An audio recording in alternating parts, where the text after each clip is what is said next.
To write the formula for carbon dioxide, we'll first write C for the carbon, and then we have the oxide, that is the oxygen.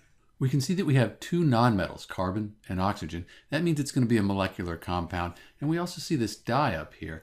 Di, when we see a prefix like that, tells us that we have a molecular compound as well. So we only have one carbon, so we leave that as C. And then oxygen, we have the di. That means we have two. And that's the formula for carbon dioxide. This is Dr. B, and thanks for watching.